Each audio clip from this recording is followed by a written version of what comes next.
Assalamualaikum warahmatullahi wabarakatuh. Perkenalkan, nama saya Vela Nun Saputri, NIM 18230013. Di sini saya akan mempresentasikan review artikel yang berjudul Pelaporan Keberlanjutan Lingkungan Perusahaan dalam Konteks Budaya Nasional. Poin-poin yang akan dibahas, yang pertama pembahasan teori, yang kedua kasus yang dibahas, yang ketiga objek penelitian, yang keempat teknik analisis data, dan yang kelima hasil dan pembahasan. Pembahasan teori, pelaporan keberlanjutan lingkungan perusahaan atau CSR telah menjadi praktik manajerial yang tersebar luas di seluruh perusahaan di seluruh dunia sebagai respon dari tekanan yang semakin besar dan memberikan oleh para pemangku kepentingan. Pada dasarnya, pemangku kepentingan mengharuskan organisasi berperilaku dengan cara yang ramah lingkungan untuk memungkinkan umat manusia tetap berada pada batas-batas planet. Di bawah skenario ini, perusahaan secara bertahap memperluas cakupan dan tingkat informasi lingkungan karena sebagai alat nilai tambah. Yang kedua, kasus yang dibahas. Kasus yang dibahas pemangku-pemangku kepentingan berfokus pada organisasi yang menanggapi tuntunan pemangku kepentingan mereka untuk keunggulan kompetitif dan keberlangsungan hidup. Teori stakeholder termasuk pelanggan, pemasok, karyawan, masyarakat umum, selain manajer, pemegang saham, dan kreditur, yaitu tidak hanya sebuah perusahaan pemegang saham sendiri, tetapi juga kelompok-kelompok yang memiliki semacam kepentingan di dalamnya.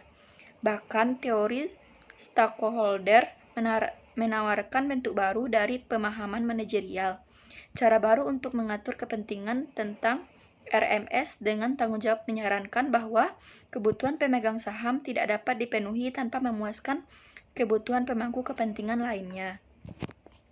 Yang ketiga, objek penelitian. Objek penelitian ini meneliti apakah budaya nasional mempengaruhi inisial dan praktik CSR.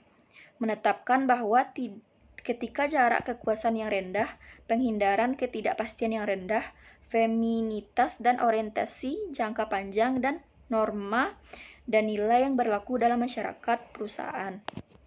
Yang keempat, teknik analisis data. Teknik analisis data ini meneliti apakah budaya nasional memengaruhi VRMS inisial dan praktik CSR.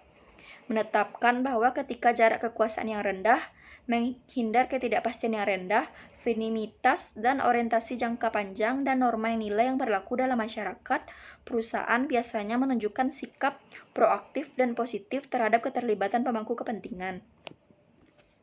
Yang kelima, hasil dan pembahasan. Masyarakat yang dicirikan oleh jarak kekuasaan yang tinggi, penghindaran ketidakpastian yang tinggi, maskulinitas dan orientasi jangka pendek, perusahaan cenderung mengadopsi perilaku perusahaan yang tidak berkomitmen dan prinsip dan praktik manajemen pemangku kepentingan.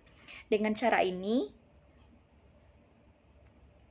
Cole dan Pergo 2008 menunjukkan bahwa perusahaan yang beroperasi di negara-negara hukum perdata lebih mungkin untuk mendorong praktik pelaporan keberlanjutan.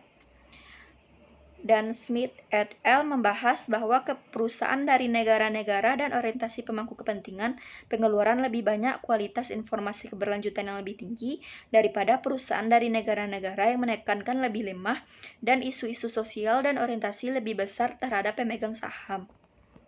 Sekian review artikel dari saya. Assalamualaikum warahmatullahi wabarakatuh.